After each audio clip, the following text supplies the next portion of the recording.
Quincy King Yhwach. In the world of Bleach, he's a being that's existed for centuries, with abilities so powerful that even some of the most powerful characters of the show couldn't stand up to him. Which is why today on this channel we're going to see exactly how things would go if Yhwach's memories, abilities, and skills were transferred over to the world of Naruto. But right before we begin this what if, I do want to say thank you to the person who recommended this what if idea, as I hope you as well as everyone else enjoys. And now with that being said, I don't got much else to say, so with that being said, let's get started.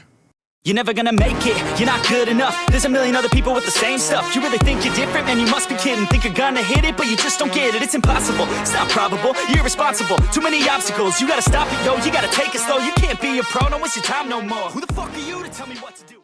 So to begin the what if, we're now going to start off with Naruto's origins. Dating way back, all the way to the day of the Nine Tails attack, we see things playing out the exact same way as it does in the main timeline. All the way up to the point where the Nine Tails will be sealed inside Naruto. But you see, right after that moment, this is where we will see things completely change. As we now turn our attention to Hiruzen, as after the Nine Tails will be sealed inside Naruto, he'll be making his final goodbyes to both Minato and Kushina, and make his promise that he will supposedly look after their son. But right after he makes this promise, we will then see Hiruzen try to approach the young Naruto, but when he does, he would then be hit by this pressure. And Hiruzen would not be the only one hit by it. The entirety of the elemental nations will be hit by it as well. As you see chaos then erupt all around in different villages, with every Kage wondering what was going on, as their entirety of their village was literally panicking because of the fact they had no idea what was going on, and things were even worse back at the Hidden Leaf. As we now change our attention to Hiruzen, he'll be there trying his best to withstand this pressure, but he was slowly losing his mind because of it. As he looks to his left and to his right, he will see that the shinobis that were there with him, the ones that were, there trying to control all the damage and everything, every last one of them were knocked unconscious because of this pressure, with only Hiruzen being the only one there that could withstand it. But Hiruzen was slowly losing the battle himself, as he feels himself slowly fade into unconsciousness until eventually the pressure was then let up. As luckily for Hiruzen, he was able to withstand the pressure, but you could see that he was still pretty shaken up by it. As Hiruzen would be there listening to the panic and screaming of his own villagers, the civilians as they were running around in panic thinking that the Nine Tails was about to emerge again, as you see that other shinobis around the entire village were also trying their best to calm down and also try to help out the villagers, with some of them literally losing their mind by this point. Like they need to be taken to some type of counselor or something to make up for everything that happened. And Hiruzen just seeing all this happening, seeing all the chaos, and basically just seeing how the villagers react, he was in turn to Naruto as he would then apologize to both Minato and Kushina. As after seeing all the villagers' reactions, after seeing all the damage that the Nine Tails had done, and after seeing that pressure that Naruto had released recently, Hiruzen had came to a very dark decision. Now, under normal circumstances, he would never even think about it, but in this one, this was the only way he could really see it. Because you see, after facing that pressure head on, Hiruzen had grown in fear of Naruto's potential, so terrified enough to the point where even he himself, a Hokage, would actually be terrified in Naruto's presence, and he wouldn't be able to maintain like the whole strong leader facade in front of him. So due to his own fear and after seeing everything that happened, Hiruzen has come to the conclusion that he's gonna have no choice but to seal Naruto away, as he feels as if he couldn't guarantee that the villagers would be there to support Naruto after all the sacrifice that he had done. And not only that, but Hiruzen felt as if he couldn't guarantee that Naruto would support this village. So due to that fear of Naruto's potential and due to seeing how things are going to turn out in the future, Hiruzen has made the decision that he's going to seal Naruto away. As this is where we now do a time skip. So flashing forward to a total of 9 years later, we see Naruto as he'll be living in his prison as he had been sealed away by Hiruzen. And ironically enough, Hiruzen decides to seal Naruto in the Fourth Hokage's monument. The very thing meant to honor Naruto's father, he decided to seal Naruto in there. As Naruto will be there growing up his entire life there, never once going outside or hanging out with the rest of the kids, he would just be stuck there. As Hiruzen would, throughout the time of just this entire monument being built up, he would continuously make improvements to a seal, as he had made a ginormous array of seal in order to weaken Naruto in order to prevent him from reaching his full potential. As Hiruzen felt as if that was the only way to make sure that Naruto wouldn't break out of there and start chaos once again. Now throughout this time, Hiruzen has felt pretty bad about the whole thing, but at the end of the day, he was too committed to it to really let go. As we see Hiruzen during this time actually erase any information about Naruto's existence, as anything that involves like, you know, his birth certificate or, you know, his parents, as literally Kushina's name was basically wiped out. The only thing that was really well known is Minato because he was the fourth Hokage, but any mention about Kushina or the other Uzumaki, they were wiped out of the Hidden Leaf Village. Hiruzen was that desperate to erase any information about Naruto's existence.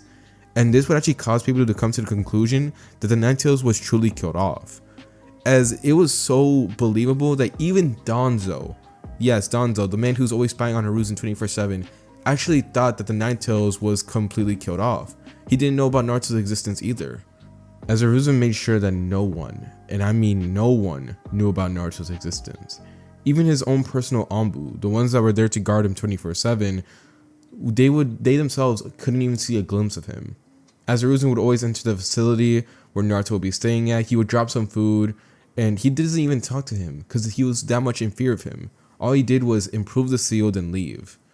But you see, Naruto was okay with that. As turning to Naruto, we will see him turn into a completely different character, obviously. As Naruto throughout his time, his hair had grown completely, all the way to the point where it nearly touched the ground. And throughout Naruto's entire time in this prison, we would actually see that he would never complain. In fact, it seems as if he was completely unbothered by it. Naruto would casually eat his food, and whenever he could, he would even ask Hiruzen for a book. Now Hiruzen of course was fearful of him, but he wasn't that cruel. He didn't deny his request. He would give him books, with Naruto specifically asking for books about the history on Konoha and just the entirety of the Elemental Nations. To which Hiruzen was confused, as he thought for sure that Naruto would start asking about, you know, jutsus and all that stuff. But luckily for him, Naruto never asked for it, so he thought nothing much of it. But little did he know was the fact that Naruto was just simply gathering information, or should I say Yhwach was. As during the time of the 9 years, we will see that Yhwach had been primarily focused on gathering information on Konoha as well as the rest of the Elemental Nations, as he will see all their flaws, everything that they'd done wrong, all the atrocities that they committed, and basically just how stupid they all were. As we now turn to the present. So we now turn to see Yhwach, or should I say Naruto, just calmly sitting down on his bed in his little prison as he'll be reading the last book. This being the last book that, you know, talked about the history of Konoha and the rest of the Elemental Nations. As he would just calmly be flipping through the last page as he had finally finished reading it all. As after finishing it, he would then suddenly get up, take a little bit of a stretch here and there before finally deciding what exactly he needs to do. As all this will be happening in a stormy night, as you see Naruto just calmly walk up to the ginormous seal that Hiruzen had placed. The seal that was meant to supposedly weaken Yhwach, or should I say Naruto. But you see, unfortunately for Hiruzen, he had no idea exactly what he was dealing with. As we then see Naruto place his hand on the seal, and when he does, he would then suddenly begin to erupt with blue energy, as this is when we would then see the entirety of the Fourth Hokage's monument then begin to get shaken up by it, as cracks begin to form on the ground beneath Naruto's feet. As we now turn our attention to Hiruzen, we see Hiruzen in the midst of doing paperwork, as we see the storm outside getting stronger for some reason. But you see, Hiruzen decides to ignore it and focus more on his task, until eventually an Anbu would then enter the room, stating that there's a situation. As we now change our scenes, we now look outside the Hokage's office, as you see multiple villagers, as every single one of them will be gasping in horror as they end up looking at the Fourth Hokage's monument, every last one of them just surrounding it as they look at it in complete shock. As the Fourth Hokage's monument was literally collapsing right in front of their eyes. Cracks begins to form in its face, and everyone is like panicking, wondering who was doing it. And when Hiruzen arrives to the scene, he is very terrified. You will see his face being completely pale as he already knows what is happening. He orders the other shinobi that were not the Anbu to escort the people out of there. All the while he tells his Anbu to stay with him, as he immediately begins to jump up all the way up to the Hokage's monument. As eventually when he finally ends up landing on the other heads, as he will be using chakra to, stick onto it, this is when suddenly we will then see the Fourth Hokage's monument then be completely destroyed. As his face will be torn apart and rubble begins to fall, this is when from the darkness and from the smoke and debris that was happening, we will then see someone walk out. This being none other than Naruto. And when Naruto walks out, we will see this pressure then begins to emit from him, with this pressure being so strong that it causes many villagers to flat out pass out because of it, and even shinobi to actually immediately begin to have some traumatizing flashbacks to when the Nine-Tails incident was happening, as you see chaos begins to erupt.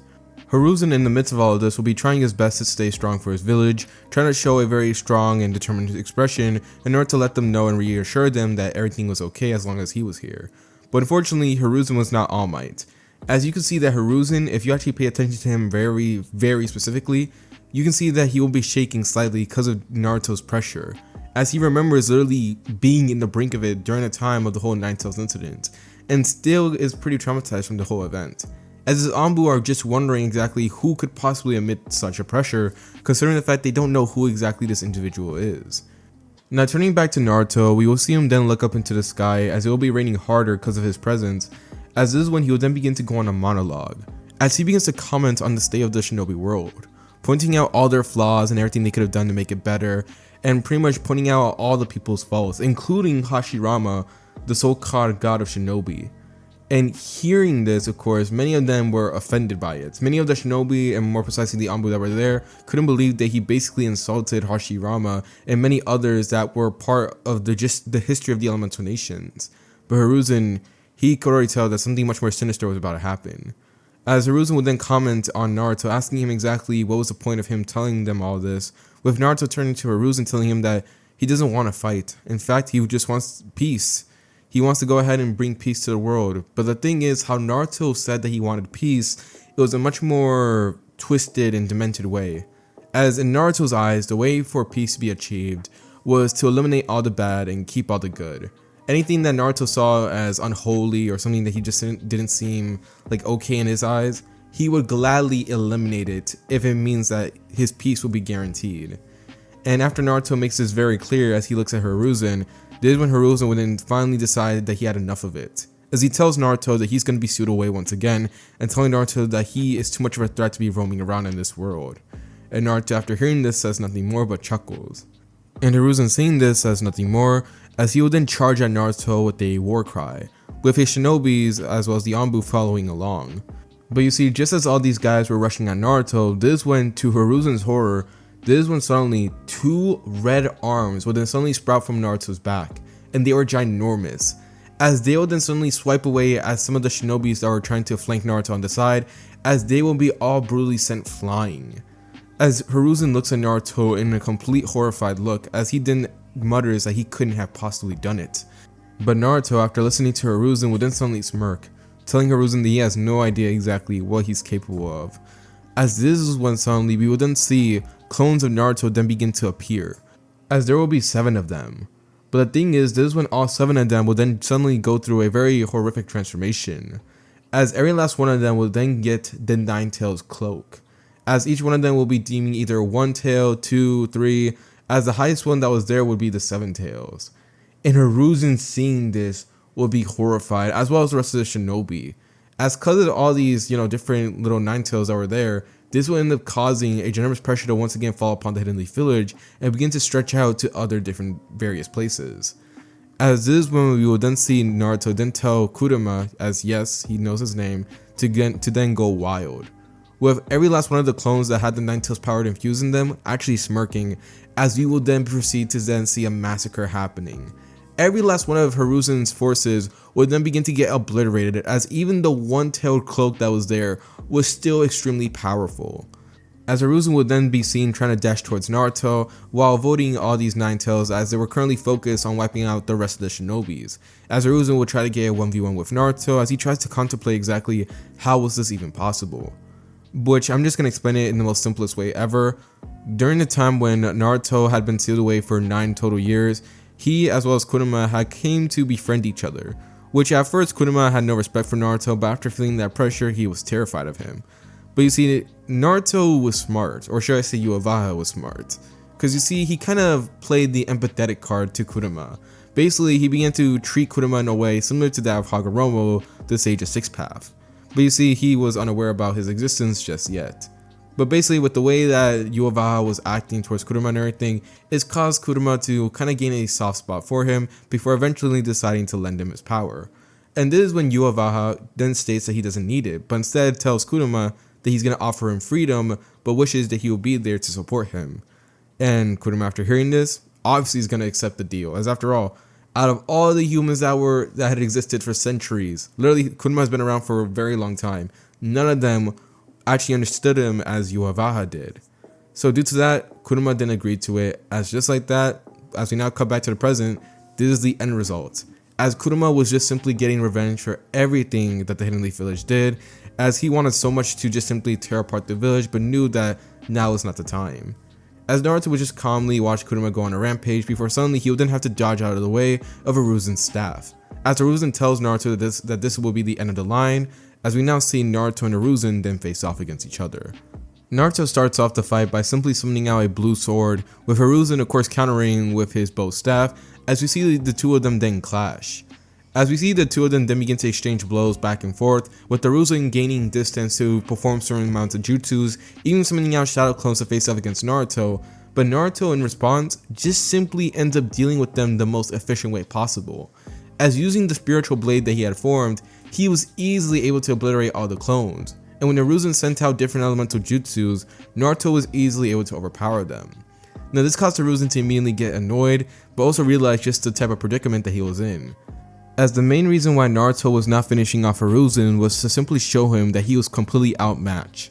Anything that Hiruzen could think of, Naruto had already thought of it and thought 10 steps ahead. Anything that Hiruzen could throw at Naruto, Naruto can counter it or simply overpower it. Basically showing Hiruzen that in this situation, Naruto would always come out the victor. It got so bad enough to the point where Hiruzen had decided that there was only one thing he could do: the Reaper Death Seal.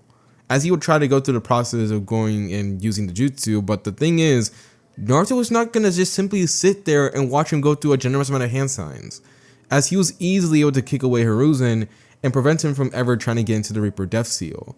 So basically, it was a hopeless situation. Naruto was just simply toying with him. As Hiruzen curses at the situation that he was in, as he will see all the chaos that was happening, more and more of his shinobis getting slain by the Nine Tails that was using Naruto clones, and basically he ends up saying that this entire situation was gonna end badly for them, as he truly believed that this may just be the end of Konoha.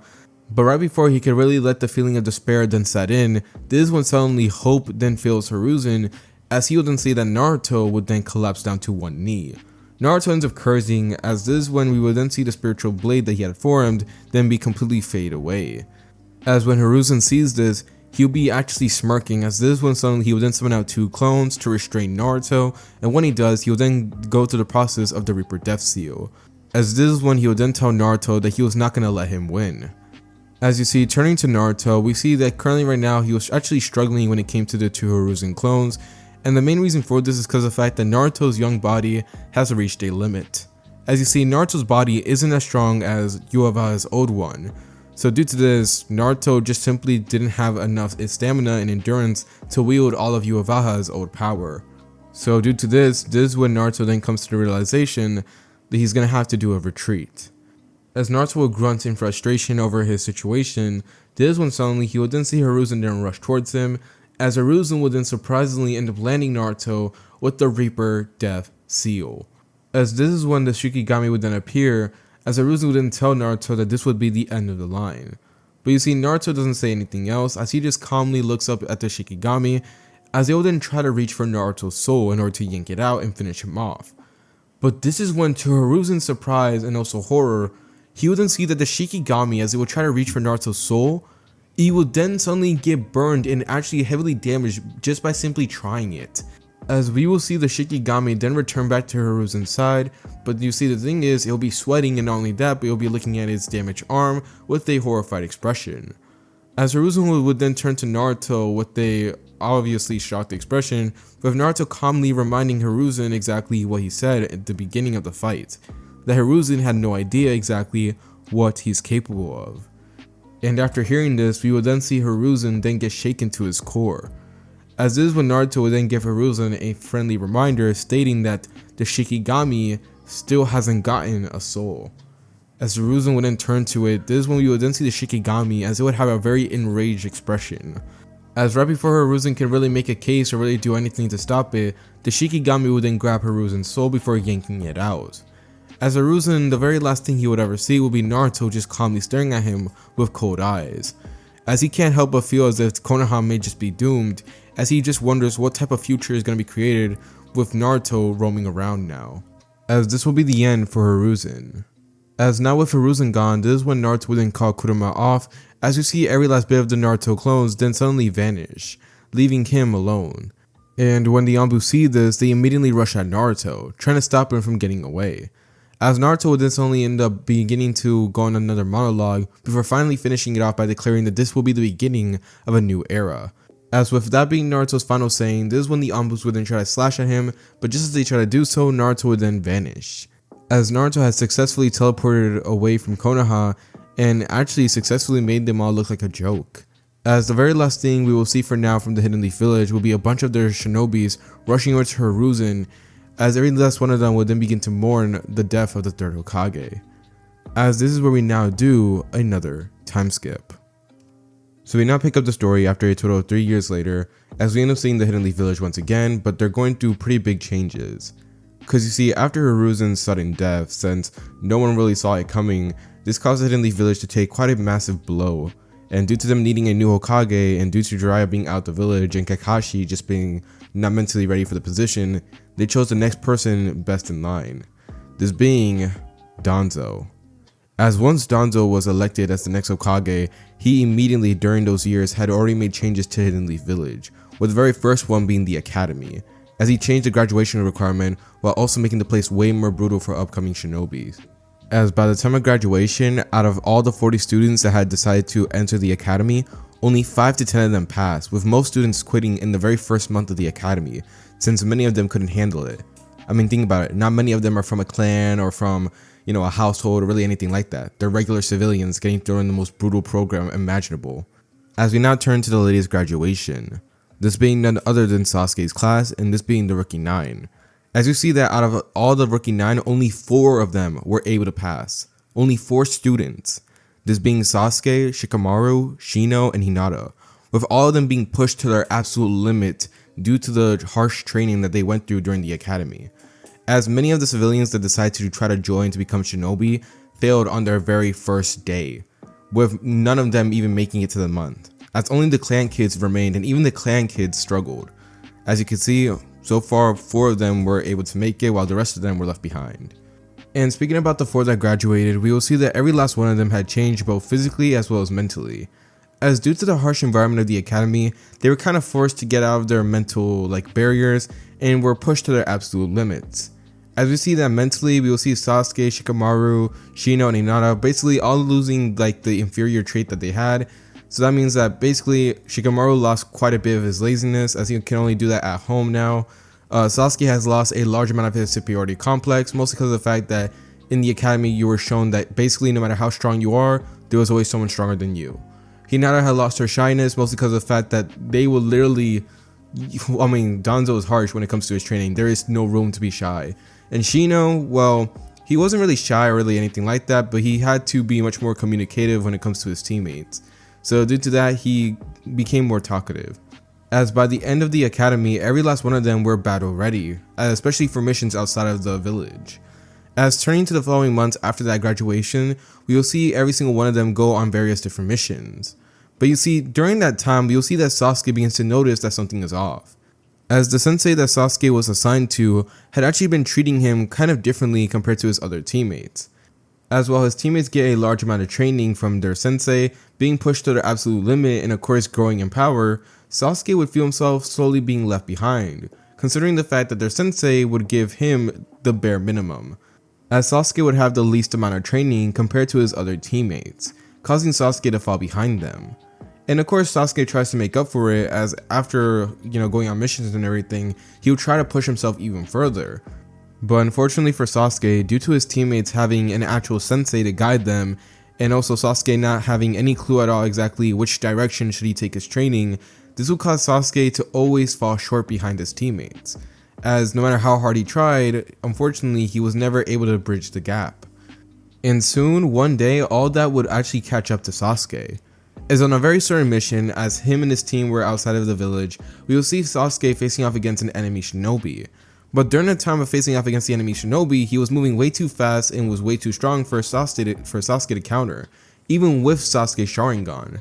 So due to this, Sasuke was actually getting overwhelmed and eventually was badly injured by the enemy's attack, as Sasuke was so caught off guard by it that he couldn't even dodge. and this was all before his teammates could even help him. But right as it seems as if Sasuke was actually about to die, as we see the enemy shinobi then rush at him, this is when suddenly someone would then intercept him. As right before Sasuke fades into unconsciousness, he will then see the enemy shinobi get effortlessly taken down by this individual, as Sasuke would just be wondering in his mind who was that. As this is where we now do a change of scenes. So flashing forward with the story, we pick it up once again where we see Sasuke as he will wake up in an unknown location.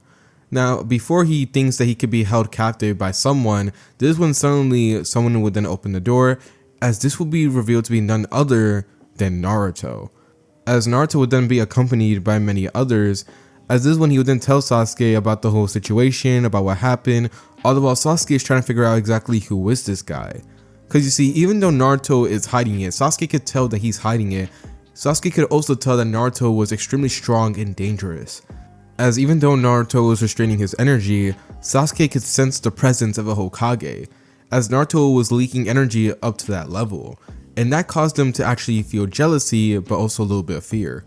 But still nonetheless, Sasuke had gained some humility from the academy, as he ends up thanking Naruto for the assistance before deciding to leave. However, right before Sasuke could leave though, this is when Naruto would then manage to stop him, by convincing Sasuke to stay, mostly due to his injuries and for food. Now this actually works against Sasuke, as he does feel some pain from the injuries, and not only that, but his stomach would rumble just as Naruto would finish saying his sentence. So with that, Sasuke decides to stay a little bit more. And when he does, Sasuke would be amazed by the entire civilization. As you see, this entire area that they were in was much more futuristic compared to the Hidden Leaf Village, as there was actual technologies when it comes to things like phones and vehicles. Basically all that type of stuff was in this location. And even more surprising was the fact that Sasuke could tell that everyone here was strong. And when I mean everyone, as even the civilians of the village also seem to be at a higher power level compared to the ones in the Hidden Leaf Village. So as Sasuke continues looking around and eventually gets his food and everything, and after getting patched up by a woman with red hair just being Karin, as yes, she joins Naruto's society, and not only that, but basically she's a worshipper of Naruto as well. As Sasuke came to the realization that everyone here in this village basically look at Naruto as if he was the Hokage, and maybe something even more, as many of them worship Naruto, thanking him for everything, almost as if every single good thing that came to these people's lives were literally because of Naruto's existence. And this caused Sasuke to feel very uneasy about the whole thing, and also very suspicious. As we now flash forward once again, a little bit further, as after going on a little bit of a tour around the entire village, we see Sasuke then encounter one of the shinobis that was there, this being none other than Gaara. As now doing a little bit of a flashback to explain the whole situation, during the time of Gaara's childhood, when basically he was at his lowest point, Naruto would actually arrive there on the scene, of course going unnoticed by everyone else, as basically he will give Gaara the offer that he always wanted, as he tells Gaara that if he comes with Naruto, then basically he'll be part of his family, and that he'll be part of something much greater, that everyone will welcome him, and that basically he never has to be alone ever again. And after hearing this, Gaara of course accepted it, as that's all he ever wanted. And ever since that moment, we will see that Gaara had actually became Naruto's #1 loyal follower, and of course his right hand man, as basically whenever Naruto had to deal with stuff that was outside of the village, Gaara would be there to basically deal with everything by himself. And this would cause him to be very well respected as well as liked by everyone, as this would cause Gaara to get basically all that he ever wanted. As we now come back to the present. So turning to the present, we see Sasuke as he will actually, be confronting Gaara, and the main reason for this one is because of the fact that Sasuke's been wondering if there's any individual at all in this entire village that he could actually take on. As basically all the civilians, Sasuke could tell that they were just slightly stronger than him, and also not only that, but all the shinobis here were way outclassing him. As so far the only one that doesn't seem to be on a higher level like the rest of them was Gaara, so this would cause Sasuke to think that he actually can take him on. But you see, unaware to Sasuke was the fact that Gaara was actually hiding away his energy. As now doing a little bit of a time skip, we now turn to where we see Sasuke facing up against Gaara.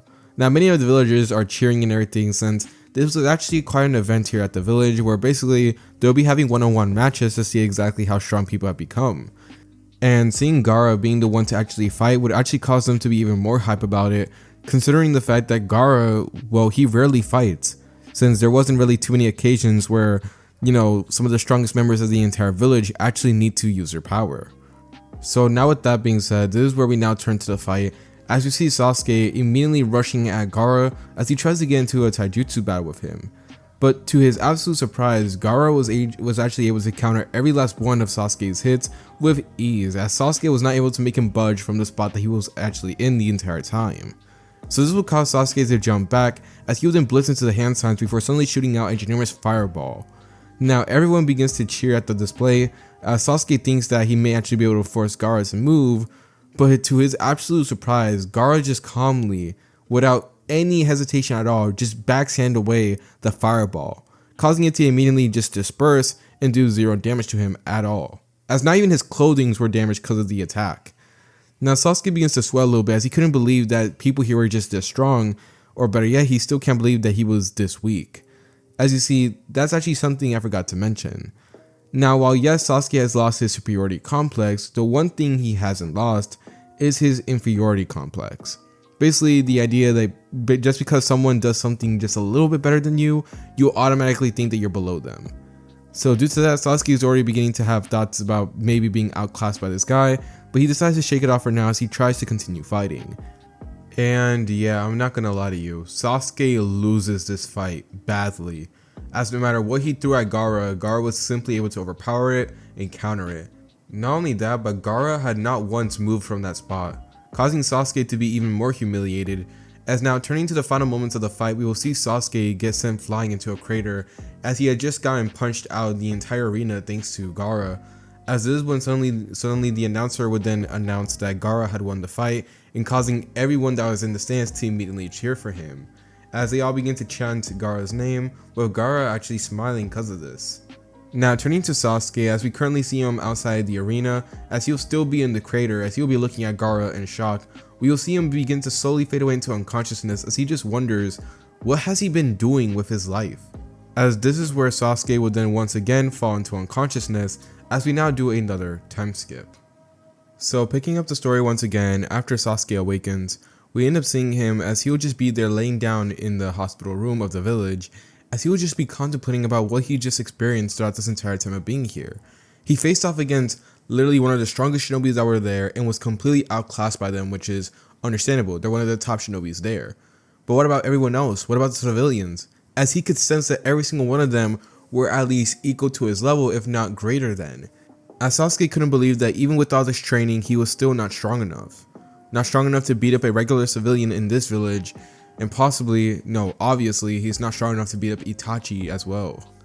And thinking of Itachi, this would cause Sasuke to once again, get angry over the whole situation, until Naruto would then enter the room. Now this is where we would then see Naruto and Sasuke have a very interesting conversation, with Naruto basically trying to tell Sasuke that he did okay, with Sasuke of course snapping, telling Naruto that he doesn't want his pity. But Naruto, instead of getting angry or anything, just calmly decided to let Sasuke, control his emotions and everything before he once again begins speaking. As basically Naruto begins to comment on everything that Sasuke could have done better in the fight, and even tells Sasuke that he could have used his Sharingan way better as well. Now when Sasuke hears this and hear how Naruto, goes into a very in-depth explanation about the whole thing, he'll be mesmerized by the fact that Naruto was able to figure all this out in just such a brief and small fight. As if you're wondering how long the fight took, I'm not gonna lie to you, the fight only took 5 minutes, as that's all it took for Sasuke to be beaten by Gaara. So hearing that Naruto was able to analyze everything of Sasuke and find out exactly what he needed to improve on was breathtaking to say the least. As this is when, after Naruto ends up exchanging his knowledge to Sasuke, this is when right before leaving the room, Naruto would then drop something that would cause Sasuke to feel a sense of doubt towards his own village. As right before leaving, Naruto would then suddenly bring up the Uchiha incident, as the whole event was kind of like, a worldwide change and everything, since that meant the elimination of one of the most powerful clans to ever exist. As Naruto would then point out all the flaws when it came to the event, basically how it didn't make sense how Itachi, just one Anbu alone, yes, he was an Anbu, but still nonetheless, one Anbu alone was able to take down the entirety of the Uchiha clan, a clan that was known for being so powerful that it's actually one of the great forces of the Hidden Leaf village.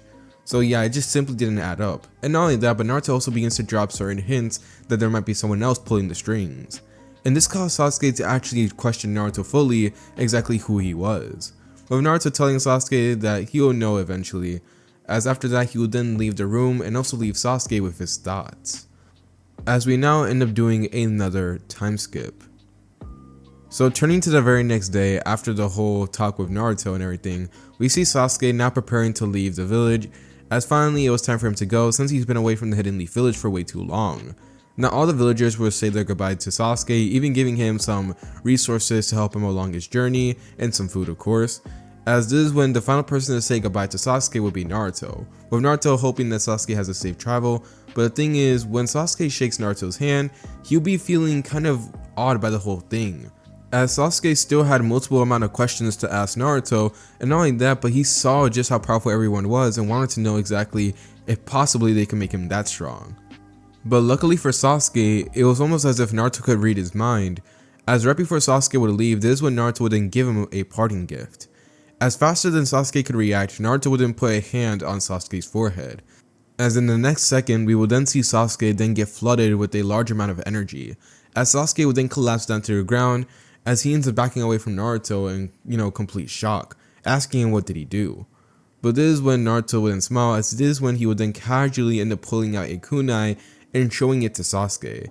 And when Sasuke sees the kunai, of course he'll be confused until he sees the reflection, as Sasuke is now revealed to have a fully matured Sharingan, 3 Tomoe, and not only that, but he also had access to the Mangekyo.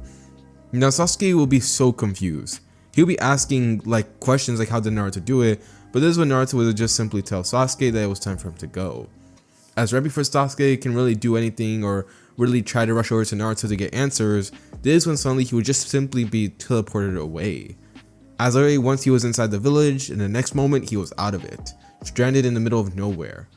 Now Sasuke will be very confused and everything, as he wonders exactly how did this happen or where did the village go, but unfortunately right now there was nothing he could do except go back to Konoha. So with a lot of questions and such little answers, this is where we will then see Sasuke then go on his journey to go back to Konoha, as he will be trying to make the most with his 3 Tomoe Sharingan as well as the Mangekyo. As we now end up turning back to Naruto. Now you see, as Naruto would return back to his studies at the village, this is when one of the villagers would then approach Naruto, asking him if that was the right move to actually let the Uchiha go, considering the fact that he may bring trouble. But Naruto tells the civilians to calm down, telling them that nothing will happen as long as he's here, to which many of them obviously begin to praise him even more, as he ends up returning back to his own secluded area. As in this area, no one can go in, not even Gaara, which is Naruto's right-hand man. As now turning to Naruto when he walks into the area, we would then see him then flat out chuckle, before hysterically laughing, as we end up taking small glances around the room, as we end up seeing that this entire room was filled with multiple equations and theorems all around. Not only that, but a particular set of seals. As this is when Naruto then reveals that now his plan was once again put into motion, as he finally finished phase 3. And now they were heading to the 4th step, and soon the very last one.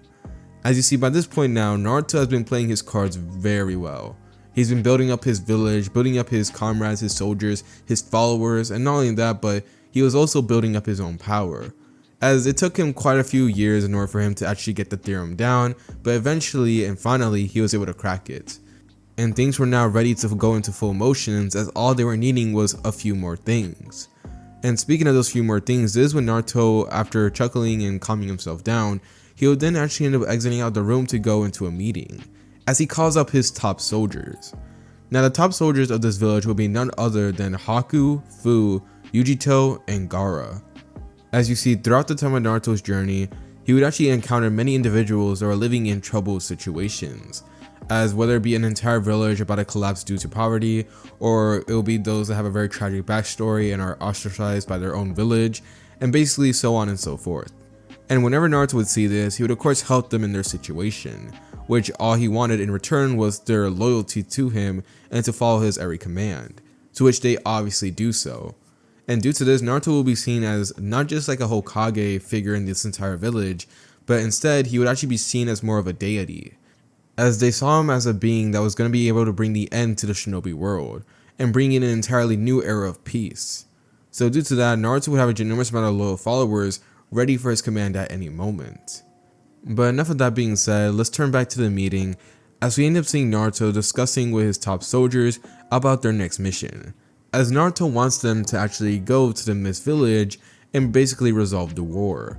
Because if they're able to resolve the war, that means that Naruto could gain the alliance of the Hidden Mist Village. And not only that, but he would gain access to the Three Tails Biju. Since, yeah, the whole thing about the Three Tails going on a rampage and everything because of, Obito, yeah, that thing is still playing out the exact same way.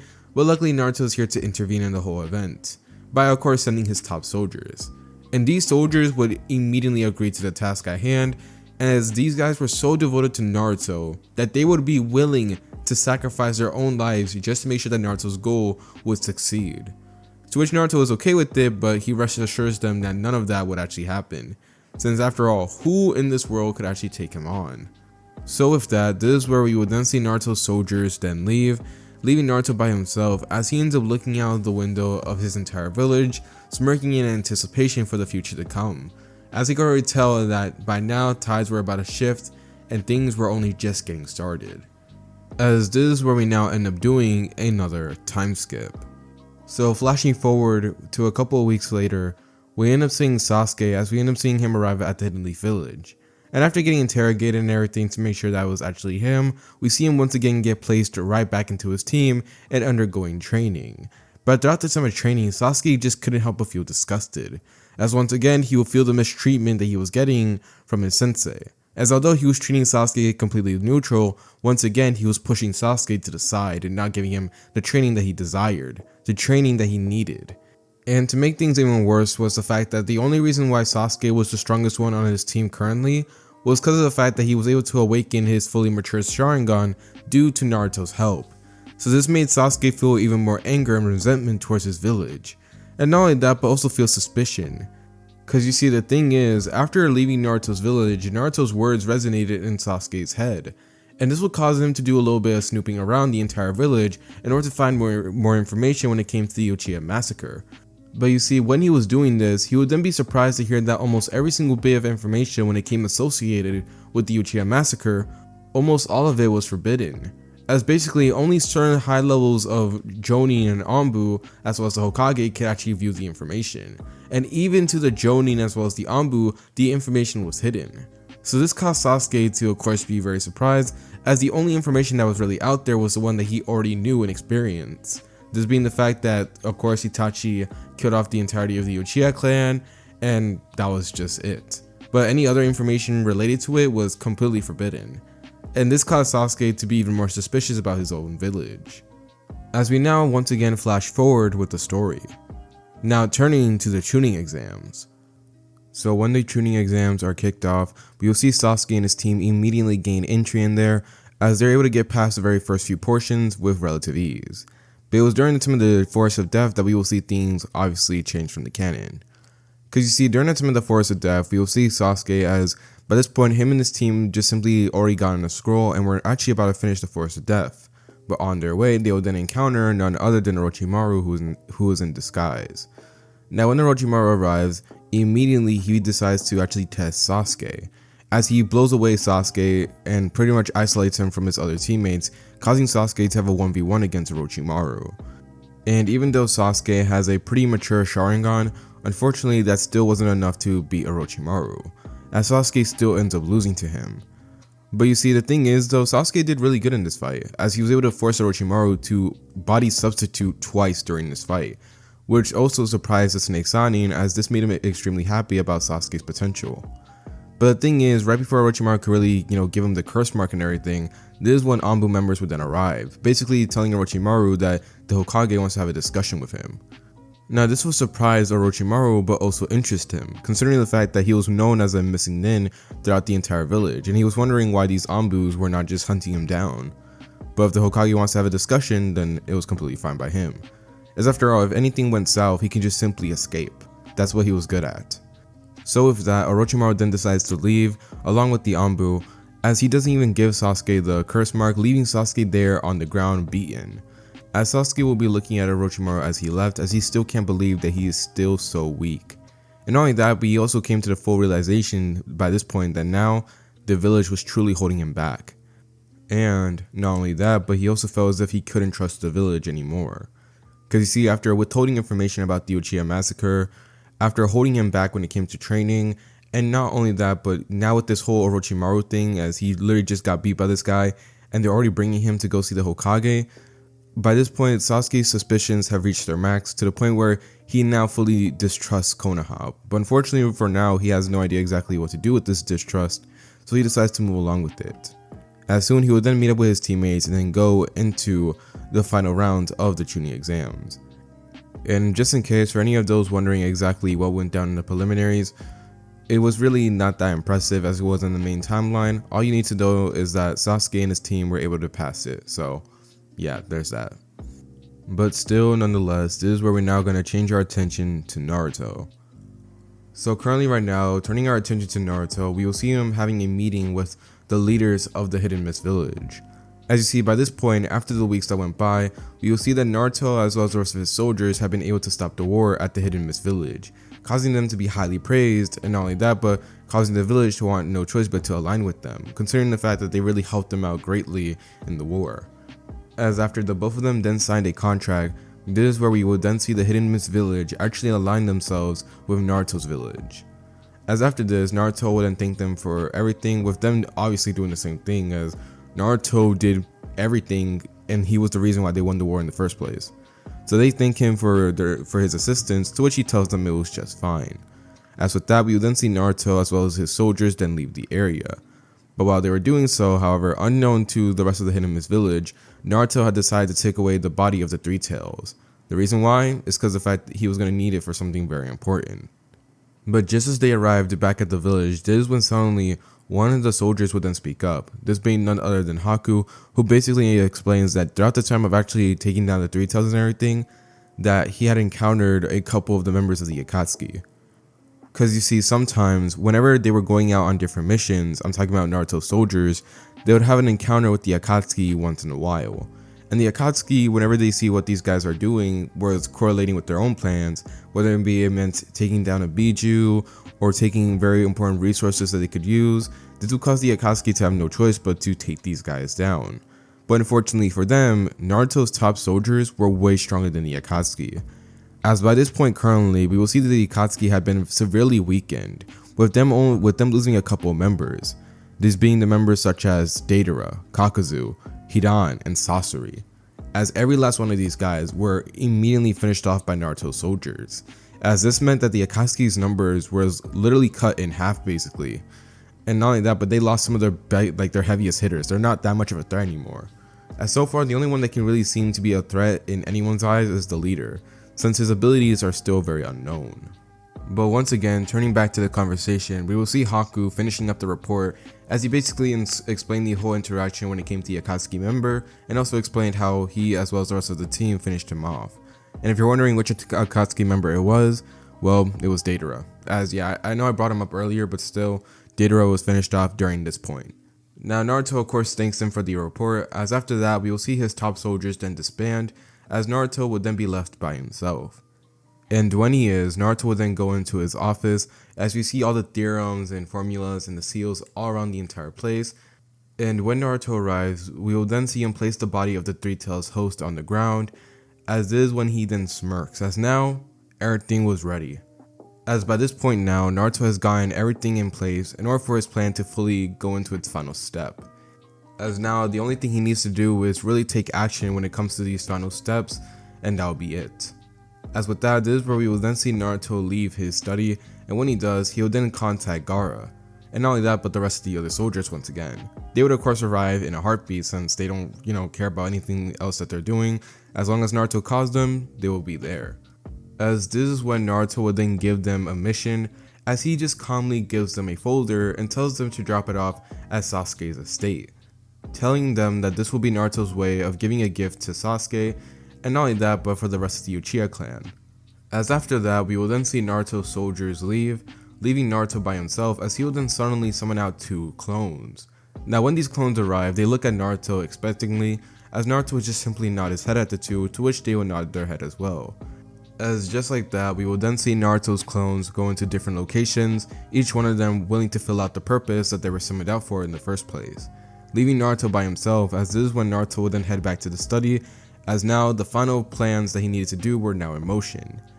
As once these final steps were completed, Naruto would have everything he needs to finally bring in the beginning of a new era. As just like that, this is where we now do another time skip as well as a change of scenes. So picking up the story once again, we now turn our attention to the very first clone that Naruto sent out. This being of course clone number 1 that was in the Cloud Village. As you see, the clone will be in a very particular area, this being the area where Sasuke as well as the rest of his group in the main timeline faced off against Killer B. And speaking of Killer B, he would actually arrive right on cue. And along with Killer B, we will also see some shinobis along with him, as they all pull up on Naruto, as every last one of these shinobis begin to interrogate him, asking him what he's doing here. But Naruto wasn't focusing on none of them, and was instead focusing on B. As Naruto had to admit, he was pretty impressive, as he could already sense how powerful he was, but unfortunately, that was not going to be enough to even come close to beating him. As this is when, right as one of the shinobis was actually about to, get physical with Naruto and actually beat him up, this is when suddenly Naruto then releases the pressure. As this is when every last one of the shinobis that was there, except for B, will then fall into unconsciousness. As this will cause B to immediately jump back, as he immediately begins to pull out his blades as he looks at Naruto and begins to freestyle. As he begins to rap about Naruto's suspicious energy and also how he was insane. And when Naruto hears all this, he actually chuckles at this, before suddenly he will then suddenly form out a blue blade. As he simply tells B that he's gonna actually need the 8 tails that he holds within, and B hearing this says nothing more, telling Naruto to try to take it from him. As with that, this is where we will then get the battle between B versus Naruto. And let me just say this right now, B, unfortunately, he's not gonna be able to beat him. As no matter what B threw at Naruto, Naruto was able to simply parry it away. Now B tries his best, and the 8 tails does try to help him, as it will actually end up forming out tentacles and everything as it uses it to try to restrain Naruto and causing him to not be able to swing his spiritual blade. And this will cause B to actually land a couple of hits on Naruto, thinking that they were going to do something to him, but to his actual surprise, Naruto was somehow, some way able to completely avoid these attacks like they were nothing. Now B was still confused, considering the fact that he could have sworn that the 8 tails was able to restrain Naruto, but still nonetheless he continued on fighting. As we see B then enter the different tailed states, whether it be the 1-tailed state, the 2-tailed state, the 4-tailed state, all the way up to the point where he even brings out the 8-tailed state. As he would then drop an entire beast bomb directly at Naruto, with this beast bomb causing generous amount of damage, all the while Naruto would just simply tank it. As Naruto literally was able to tank the attack and was able to emerge out of it completely fine, with the only real thing that's taking any damage being his clothing, as Naruto allowed it to hit him. Now B as well as the 8 tails realized how dangerous he was at this point, with the 8 tails telling B that he needs to run. But right before B can really think of a plan in order to do so, this is when Naruto was already on him. As this is when Naruto then compliments B for his style of fighting and just his style of living. As just based off this fight alone, Naruto was able to see exactly how B lives his life, and he respects him for it. As this is when Naruto would then suddenly end up transforming the blade that he had created into a spiritual arrow, as he ends up shooting it directly through the chest of the 8 tails, with the 8 tails screaming out B's name before falling into unconsciousness. As if you guys are wondering if B had died and everything, no, he didn't die, but he was effectively knocked out unconscious. As we will see the entirety of the 8 tails body then return back to B, as we see B just casually floating in the water at the location that he was fighting in. As with that, Naruto had been successfully able to defeat the 8 tails and capture him. But that was only one of the tailed beasts. It was time to move on to the others. As we now change scenes once again, this is where we now turn to the Akatsuki's base. As you see currently right now, every Akatsuki member was having a discussion, as every last one of them were actually meeting with each other.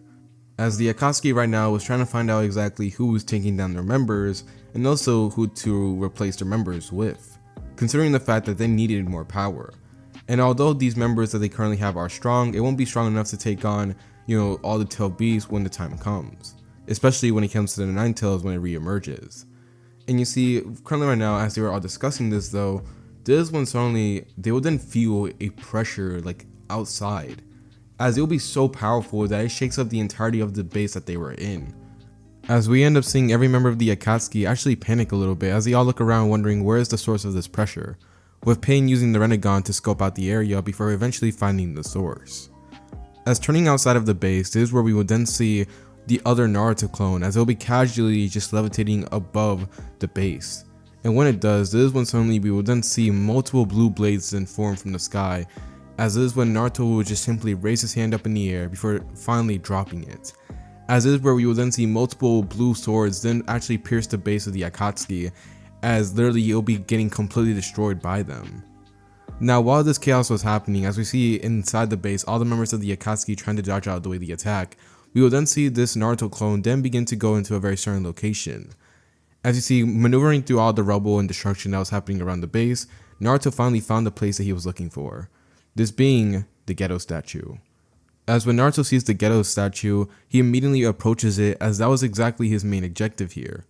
But just as Naruto was actually about to touch the Ghetto statue, this is when suddenly he would then be interrupted by the Akatsuki, as they're revealed to be completely fine after Naruto's surprise attack.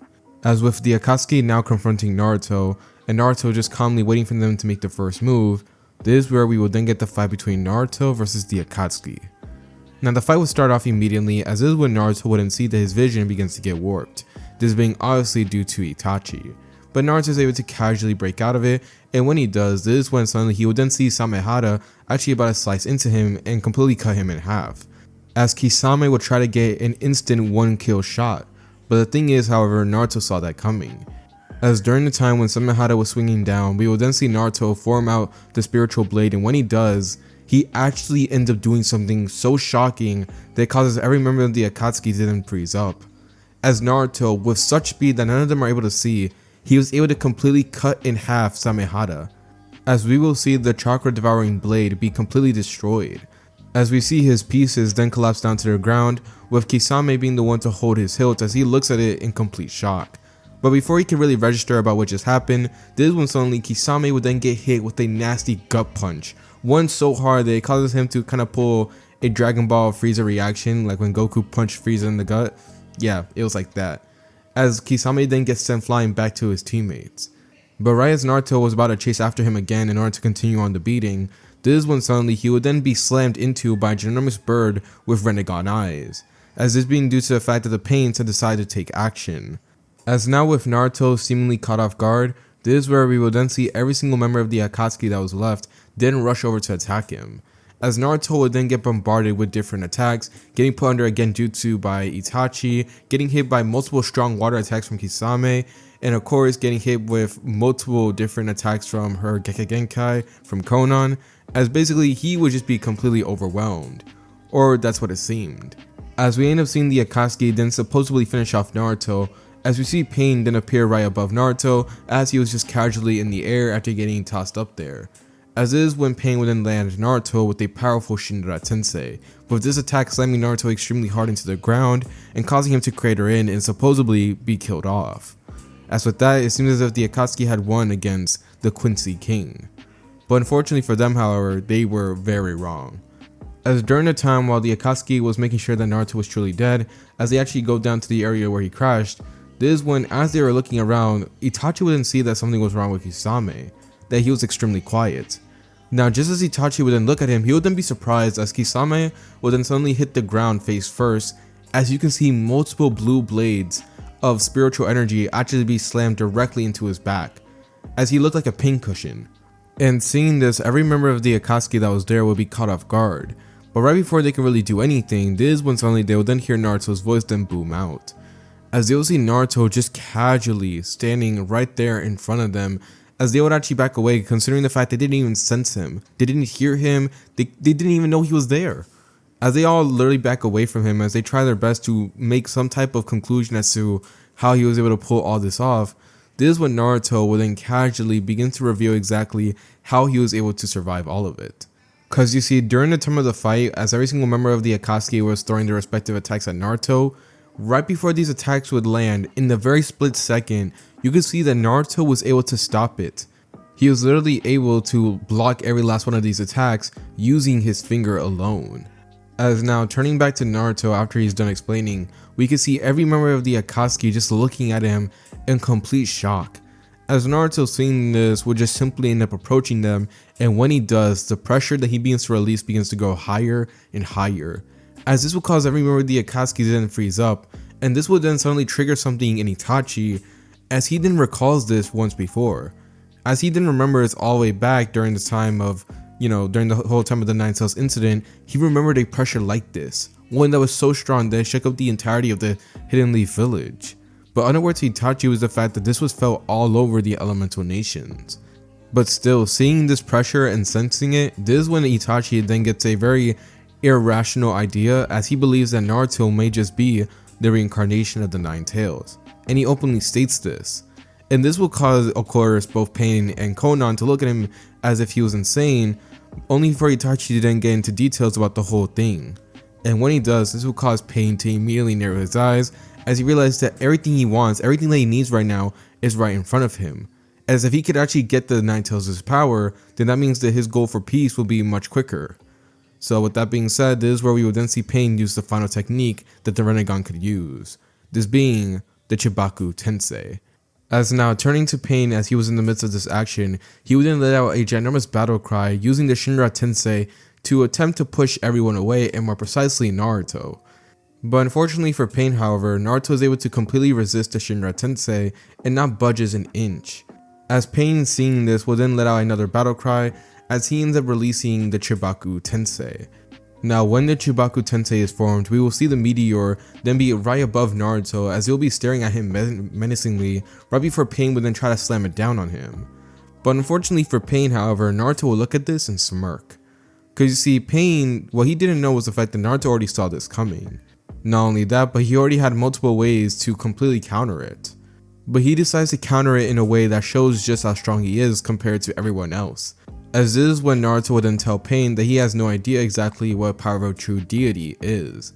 As this is when Naruto would then calmly end up actually forming 5 small little black dots on his hand, as he would then calmly toss them up into the air. And when he does, this is when, to Pain's absolute surprise, Naruto actually ends up forming his own Chibaku Tensei, his own version of it. As this causes Pain to immediately back up in horror, as his own meteor was absorbed into Naruto's Chibaku Tensei, causing Naruto to have 5 ginormous meteors that were just casually looming over the area. And just to let you know exactly how big this attack was, it could be spotted from every single village, and I mean one of the great villages like the Hidden Leaf Village, the Cloud Village, the Mist Village. This attack was so big that every last one of them could spot it from a distance. As Pain will end up backing away in complete horror, as he couldn't believe that this was actually happening. As the only thing Pain can really do in this very instance is just simply ask Naruto how he was able to do it. And this is when Naruto just shows Pain just a small glimpse about what he could do. As Pain would see Naruto's eyes then be covered in some type of darkness, but in that darkness he could see something very familiar to the Rinnegan within them. And this will cause Pain to back up, as he just wonders exactly what type of being Naruto was, with Naruto telling him once again that he has no idea what type of forces that he thinks he was dealing with. As all by simply dropping down his hand, this is where we will then see the meteors then fall. As just like that, we will then see the base of the Akatsuki be completely wiped out, and not only that, but we also see a majority of the Akatsuki members being completely just destroyed, with only one of them surviving, the one that Naruto chose to let live. As we now end up turning to Itachi, as we see him currently on the ground, as he will be the one to be left alive. As Naruto tells Itachi that he still has some use for him, right before Itachi would then fall into unconsciousness. But nonetheless, now that all the members of the Akatsukis were now finished off, this is when Naruto would then approach the Geto statue, as he ends up taking his final prize. He begins to insert his own power into it, as this would cause the Geto statue to then tweak out, as it begins to release a generous amount of energy that Naruto absorbs himself. And once the energy is completely absorbed by Naruto, he just completely ends up obliterating the Geto statue, leaving it to multiple pieces and leaving nothing else behind. As now with Naruto destroying the Geto statue and taking out the tail beast, we would then see him take Itachi as well, as he ends up returning back to his own village. But you see, while Naruto was doing all this, we end up seeing that in the shadows, we will see none other than Obito, as he had been there visualizing the entire event. And when he saw everything, he was shook into his core. The energy and pressure that Naruto had released was so powerful that it even outclassed that of Madara Uchiha, the one that Obito saw as the most powerful individual in just the entirety of the elemental nations, well, besides Hashirama. So due to this, already Obito was having second thoughts about his entire plan, but he desperately wanted it to become in fruition. And due to them losing all the tailed beasts, he had no idea exactly how to go about it. So for the next few moments after this, we end up seeing Obito as he'll be there trying to think of a plan in order to fix this whole situation. And after standing there for quite a while, eventually he does find a way. Although it was not one that he was really liking it at all, it was the only way that he saw possible in order to counter a being such as Naruto. As with that, we will then see Obito then Kamui away, as we now do another time skip. So flashing forward with the story, we now turn our attention to Naruto in his study back at his own village, and I'm talking about the original Naruto, as this is when suddenly his clones would then arrive, bringing everything that he sent them out to get. And when he sees this, he smiles at them as he ends up telling them that they did a good job, just as each one of these clones would then vanish from existence, since Naruto just calmly absorbed them back into himself. But now that that was gone and now everything was finished up, this is when Naruto's top shinobi would then arrive, as they end up telling Naruto that they finished the mission, to which Naruto ends up complimenting them for that, while also telling them to take Itachi away, to which they will gladly do so. As now with everything fully prepared, this is when Naruto would then begin his process. After closing his eyes and once again entering to the secret area, this is when we would then see Naruto then begin to complete the ritual, as we now turn to inside his mindscape. Entering into Naruto's mindscape, this is where we will then see none other than the Nine Tails, but it wasn't just the Nine Tails in there, as we see a variety of different tail beasts right there in front of Naruto, including the 8 tails and also B as well. And how Naruto was able to do this was really simple. He transferred their self-consciousness straight into his mind, so that way they can actually communicate with each other even though B on the outside is still unconscious. Now this will cause B, of course, immediate panic, but the thing is he was powerless inside this realm. But before things can fall out of proportions, this is when Naruto will then fully begin to speak up, as basically he begins to let all the tail beasts know, including B, about his plans. As basically what Naruto wants to do is basically just create peace. That was it.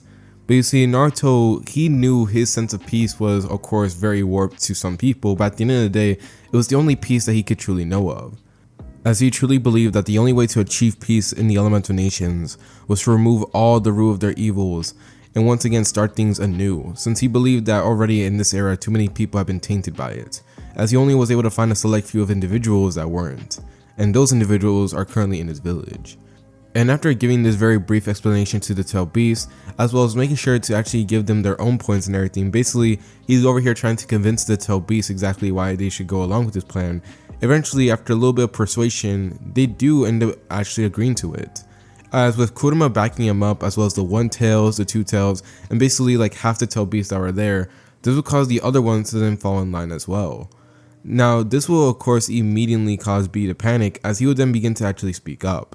Now the 8 tails will tell B to actually stay quiet, but B once again, not want to just idly sit down there and let something like this happen, will then once again voice his complaints, asking if Naruto was going to remove all the bad. What exactly did Naruto view as bad in his own eyes, considering the fact that it's very subjective depending on the person. And when Naruto hears this, he actually ends up smirking, as he could already tell that B was different from many others, but still he decided to simply calmly state it, as Naruto would simply tell B that he only considered those that do evil deeds for their own selfish benefit to be considered evil. But that's only the short end of the spectrum, because there's multiple different ways of what you considered evil, and if he were to sit here and explain it all, then they'll be here for a very long time. But still nonetheless, Naruto does end up painting a basic picture about exactly what he sees as evil. And this is enough to actually cause B to immediately tense at this one, considering the fact that he knows quite a bit of people who are like that. But at the same time, he also knows quite a bit of good people that just simply did bad things, but at the same time they did it for their own reasons. So this caused B to be kind of perplexed about the whole thing. But before he can really make any more input on the whole situation, this is when suddenly the 8 tails would then speak up, as well as the rest of the tail beasts, as they all came to the agreement that they would actually lend Naruto their power as soon as he just commands it. And when Naruto hears this, he smiles as he just tells them to immediately aim their power around the surrounding area, to which they will do so. As is when we will then see every single one of the tail beasts then begin to actually pour their chakra to Naruto's self-consciousness. As Naruto, as we now turn back to outside of his mindscape, we will then see him just calmly floating in the air, as we see a ginormous alignment of chakra just swirling around him. And while this was happening, we will then see the seals around the entire room then begin to glow, as Naruto was smirking in anticipation, as after so many years, finally, he was going to get back to where he once was. And this time now, at this very day, there was nothing that anybody can do to stop him. As is where we will then see Naruto then begin to actually get wrapped around by this chakra, as well as all the seals that were around the area, as they form a somewhat coffin as Naruto proceeds to go through a transformation. As now with this happening, this is where we now turn our attention to Itachi.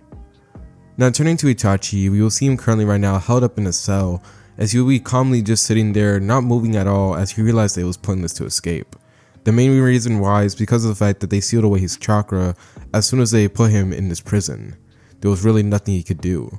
He didn't have the strength to overpower it, so it was pointless, and more importantly of all, this place was heavily guarded, as Itachi can just simply tell that all the shinobis that were outside right now waiting for him to even try anything were stronger than him at the very moment, so the chance of him escaping is basically zero. So just when he was thinking to resign his fate though, this is when suddenly the doors to his cell would then open up, as Itachi would look at it with a dazed look on his face until suddenly he would be surprised about who walks in. This being none other than Sasuke, as he will be accompanied by one of Naruto's top shinobis.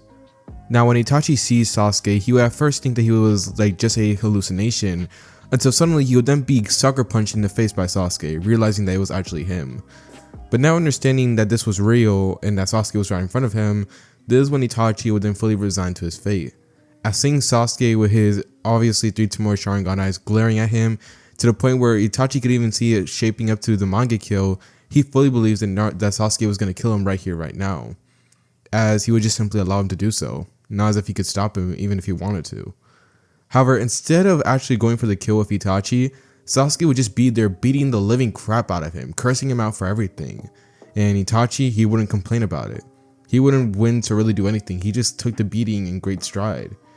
Until eventually Sasuke would then ask Itachi why didn't he tell him, with Itachi being confused until one of Naruto's top shinobis would then toss a folder directly at the 2 Uchiha brothers. In that folder that Naruto had sent out his shinobis to give Sasuke earlier, in that folder was all the information leading up to the Uchiha massacre, including about Danzo as well as Hiruzen's actions behind it all. As we now do a little bit of a miniature flashback.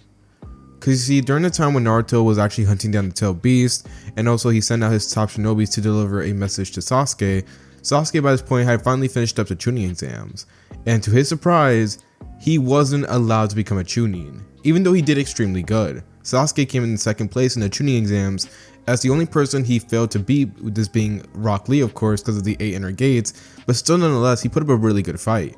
But even that was not good enough to satisfy Danzo's whole ideal about being a good Chunin, so due to that, Danzo went ahead and made a bunch of bullshit reasons as to why Sasuke couldn't become a Chunin, which was obviously a generous amount of bullcrap, but Sasuke couldn't do anything. After all, he couldn't exactly oppose the leader of his own village. Or at least that's what he thought at first, until suddenly, during the time of him just trying to walk away and cool himself off, he would then be approached by some of Naruto's top shinobis. And when he sees them, he would actually be caught off guard, but immediately actually tense up, thinking that there may be a fight. Considering the fact that although he was very grateful for them, for their help and everything, he still wasn't exactly sure if they were hostile or not. But this is when, instead of actually, attacking Sasuke as he anticipated, they just calmly gave him a file, as well as asking him exactly how things were going. Now, Sasuke would be confused as to exactly why they were talking to him as if they were all casual friends, but still nonetheless, when he looked at the file, he decided to read it, all while Naruto's top shinobis would just calmly stand by, waiting. And after going through the file and seeing everything that Danzo did, as well as Hiruzen, this caused Sasuke to go livid, as he would be so angry enough to the point where his Sharingan would then morph into the Mangekyo, as he would actually almost destroy the files right in front of him, but he knew that if he did so, then the evidence would be gone. But still nonetheless, he was angry, as he would then turn to the shinobis as he would ask them exactly how they got this information, with none of them revealing anything. As this is when one of them, this being Gaara who was there, would then ask Sasuke exactly what he wants to do. And Sasuke, after contemplating it for quite a while, this is when he then calmly states that he wants to get revenge from Danzo as well as the rest of the village, but at the same time, he just simply wants to get his brother to fully understand exactly why all of that happened. And after hearing this, each one of the Naruto shinobis would then look at each other before approaching Sasuke and giving him the offer, basically willing to take Sasuke away from this village so that way he can get his answers. And Sasuke, of course, being mentally weak by this point and honestly hating this village to the core, he obviously ends up accepting it. As from that moment on, this will cause Sasuke to then go rogue, as this is where we now end up turning our attention back to the present. And after, of course, having the two brothers have their little moments, as Sasuke was just beating the crap out of Itachi, screaming angrily at him for not telling him nothing about it, although Itachi just simply couldn't do anything about it at the very moment, considering the fact that he felt very ashamed and also very guilty. Until eventually, finally, after beating the crap out of Itachi, Sasuke just simply couldn't handle it anymore and just simply asked him why he went along with it. And after hearing this is where we will then see Itachi then explain everything. Everything that happened with the clan, Shisui, and even Danzo, as he will explain exactly how everything was connected and how everything led up to how it was currently. As Naruto's top shinobis, after seeing this, will then decide to leave the two brothers alone in order for them to truly, finally catch up with each other. As this is where we now turn our attention to Danzo. As we see Danzo in the midst of his study, as he'll be currently right now filing out paperwork for the village, as he'll be doing all this with a smile on his face, as finally things were going exactly as he wanted according to his plan. As he smiled in satisfaction knowing that the Hidden Leaf village was going to claim its former glory. As by this point he already had all three of the Sanins, and not only that, but his whole quest of getting a tail beast was obviously going to go exactly according to plan, as he was just waiting for the Nine Tails to re-emerge so that way he can take it for himself. And to make it best of all was the fact that other villages were slowly weakening due to certain organizations, as due to the Hidden Leaf village not having a tail beast, other villages are getting targeted by the Akatsuki. To which you guys don't know, Danzo does not know that the Akatsuki has just been put out of commission by one individual. Or at least, he didn't know that until now. As during the time as Danzo will be in the midst of doing his paperwork and would be finishing up, this is when suddenly he will then sense a presence. Turning to the side, this is where we will then see casually sitting near the window will be none other than Obito. And Danzo seeing this would immediately glare at him, as this is when Anbus would then appear from different areas, immediately drawing blades and pointing it directly at Obito's neck. As this is when Danzo would then ask Obito exactly who he was, as well as what gives him any reason as to why right now he shouldn't finish him off.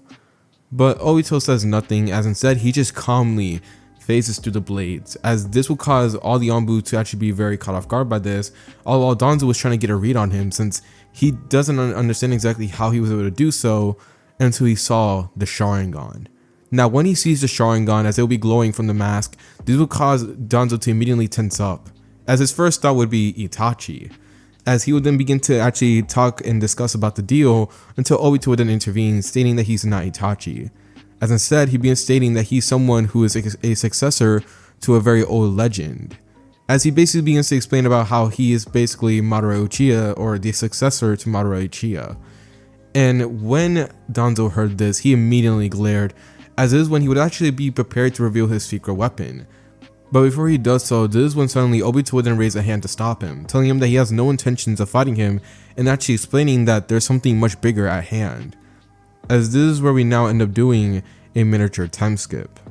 So turning to after the time skip, we see Danzo as he'll be sitting down there with a conflicted look on his face as Obito catches him up on everything about the whole situation, as well as pretty much letting him know about Naruto's existence, about the power he wields, and basically everything there is to know exactly how the events are turning out right now. And turning to Danzo after hearing this, we end up seeing him cursing as he just couldn't believe exactly how badly this situation is. Because on one hand, if he doesn't believe Obito, then there must be another reason as to why exactly he would explain all this nonsense. But on the other hand, if what Obito says is true, then that would mean that the Hidden Leaf as well as the rest of the elemental nations may be in danger. As he continues trying to figure out exactly what to do with the whole situation, as he would then ask Obito a question exactly why should he believe him. But right after Danzo would then ask this question, this is when suddenly shaking would then happen, as this will be happening not only in Danzo's office, but across the entirety of the Hidden Leaf village. And stretching way further, as we end up getting a good view of the elemental nations, we see this happening across the entirety of different villages, across the entirety of the elemental nations, as no one had any idea exactly what was going on. Now Danzo seeing this would then turn to Obito with a glare, as he would then ask him if this is his doing, but Obito shakes his head, stating that there's no way he had anything at the very moment that could generate this much force. As now turning our attention to Naruto's village, we will see the entirety of the village shaking up due to the spiritual power, as we see both Itachi as well as Sasuke looking around in confusion, both of them panicking as Sasuke will be using the Sharingan to try to figure out the source of all this power. But as both Itachi and Sasuke would then soon make their way out of the area they were just in, this is when they would then see something very unnerving.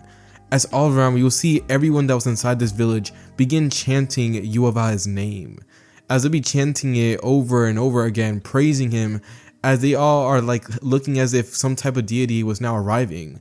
And this would unnerve both Sasuke and Itachi, as they would then look at the very tower of the village where exactly Naruto was being held in.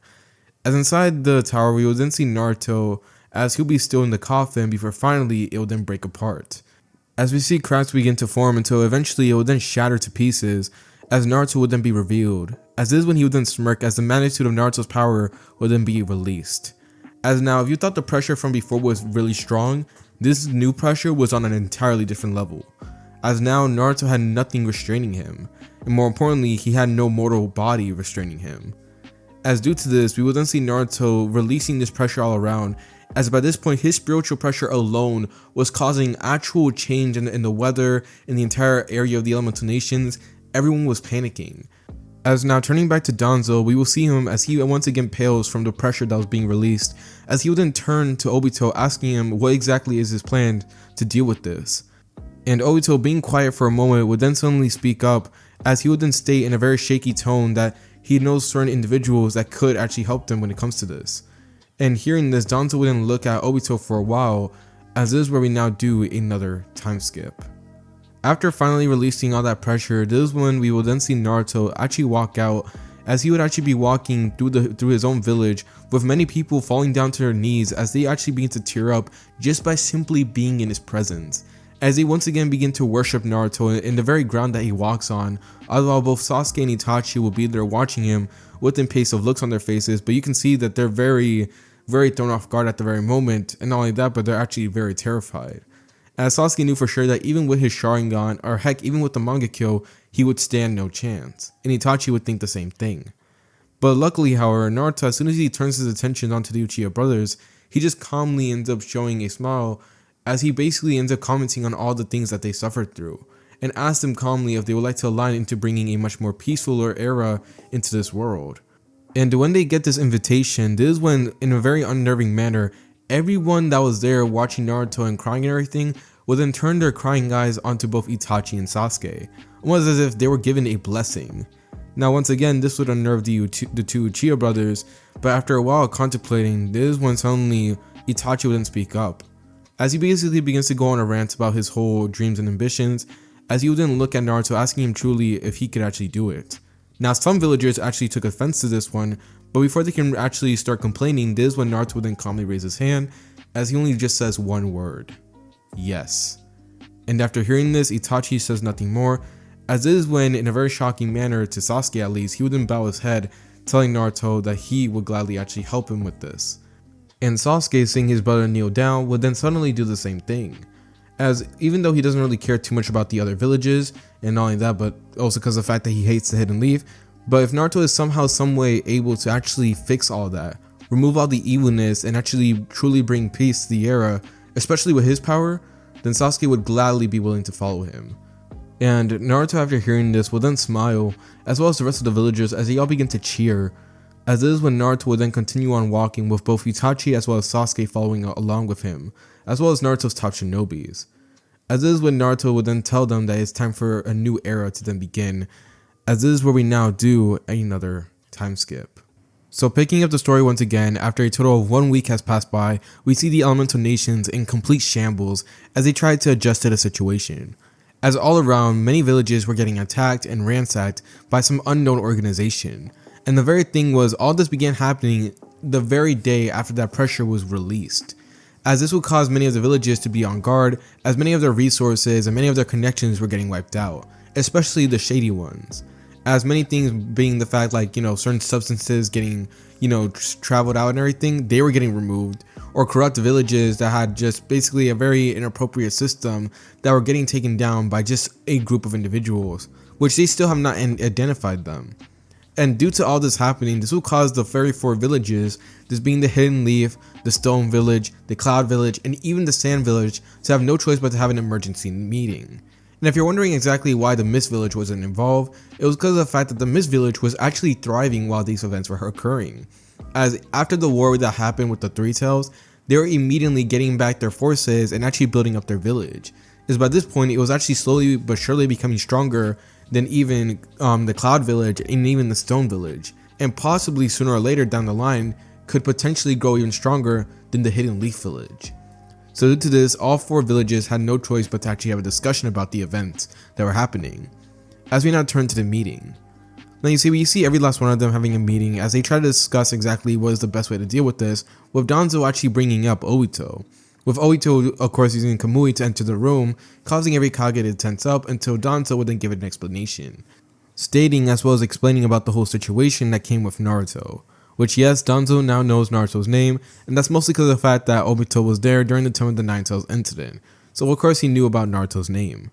But while this was happening though, and as Danzo was giving the rundown about their plans to counter this individual, this is when suddenly they would then feel a pressure, one so strong and so close that it actually causes every single Kage to then pale and actually age up, seemingly, by multiple years. As suddenly walking into the room casually as if he owns the place will be none other than Naruto, and accompanying him will be Mei, who will be calmly there, showing that she aligned with Naruto. As Naruto would apologize for his abrupt entrance, all the while the Kages would then immediately turn to him and immediately begin to gather up as much chakra as possible, as they tell Naruto that he wasn't exactly welcome here, with Naruto telling them exactly what they're going to do about it, with the Red Kage being the first one to step up. Even though he was intimidated by the pressure, he wasn't just going to sit here idly letting this man treat this place as if he owns it. That was not his style. As the Raikage would then try using his lightning armor to gain a speed advantage over Naruto and rush over to hit him as quickly as possible. But while this was happening, Naruto does one thing. He just simply ends up looking directly at the Raikage while he was moving. And just with a single glance, the Raikage was sent flying out of the conference room, as Naruto would tell him to humble himself. Now this would cause the other Kages to then tense up, as Mei also begins to gather up chakra as she asked them if there was going to be a problem here. Now Danzo, seeing this, immediately begins to tense up, as this is when he then looks directly at Naruto before asking him simply what is his intentions here, with Naruto giving him the same monologue that he gave Hiruzen, all the way up to the point where he basically ends up announcing his goal for peace. Now when Danzo hears this, he tells Naruto that he's foolish, considering the fact that the way he sees Naruto's goal of peace was just simply never going to make sense. And even if it were, it was just simply going to be a dependent factor of who has a higher power to really enforce this peace.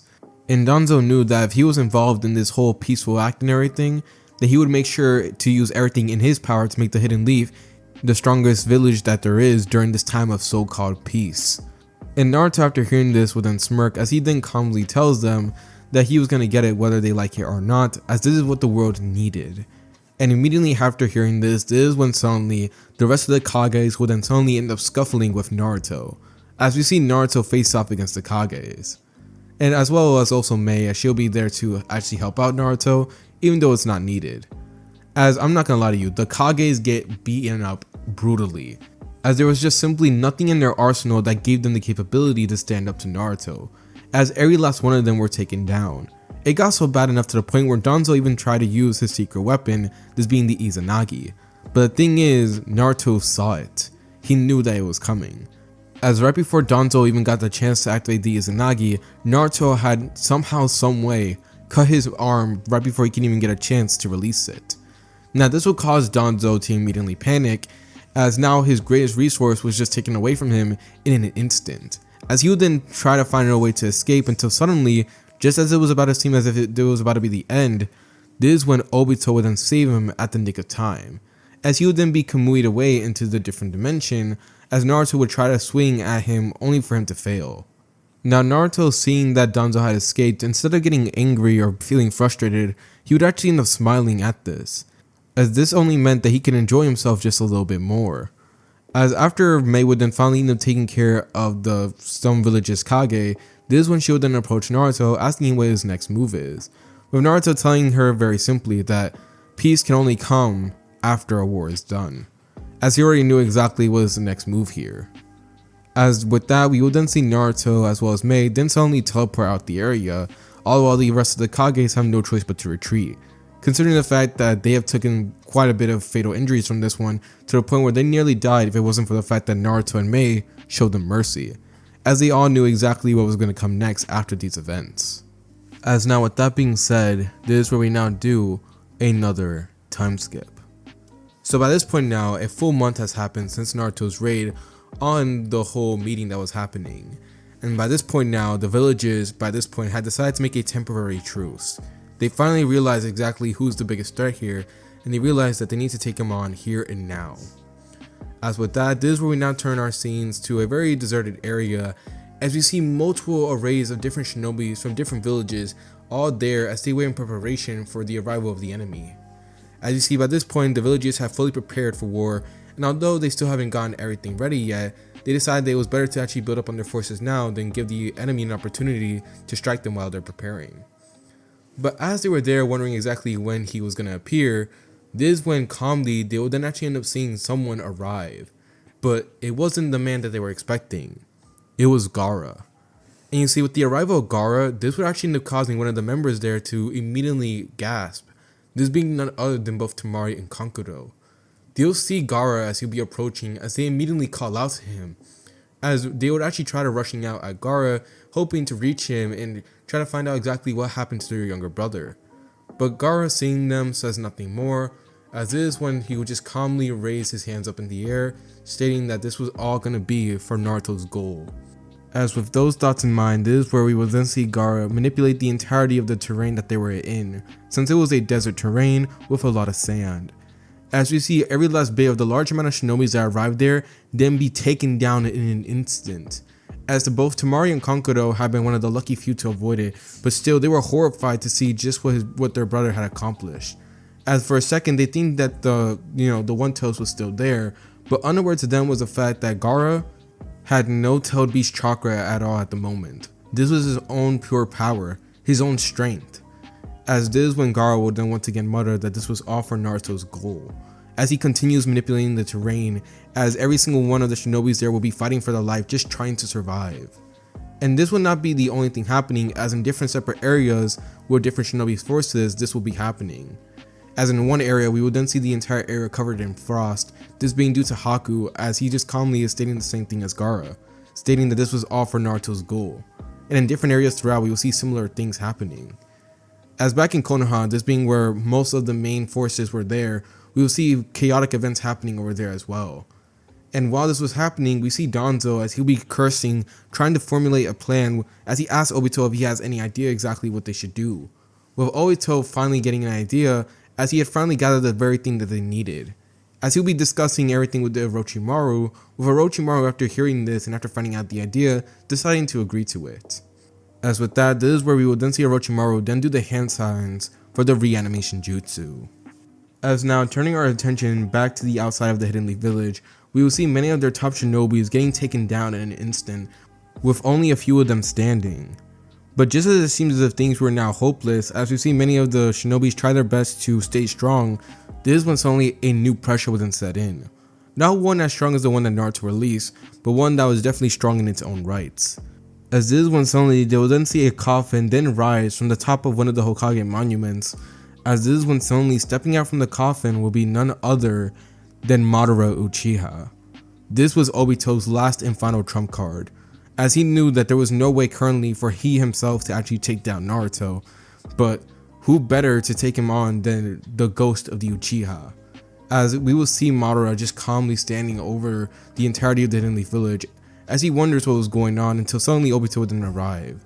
Obito would end up catching up Madara on everything, with Madara taking in all the information with great stride, as he ends up smirking at the anticipation of someone being so strong, as looking down at all the shinobis he could already tell that these shinobis, whoever was training them or whoever gave them their powers, was definitely someone who was strong, as every last one of them were stronger than the shinobis that were here at the Hidden Leaf Village, with only like a good handful of them being able to compete with them.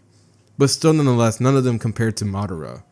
As Madara would then touch down at the Hidden Leaf Village, and when he does, we will see Naruto's forces then run at him, only for him to then immediately take them on, as he begins to maneuver throughout the entire match, defeating them left and right, as he shows exactly why he was the ghost of the Uchiha, why he was able to compete with Hashirama, the god of shinobi.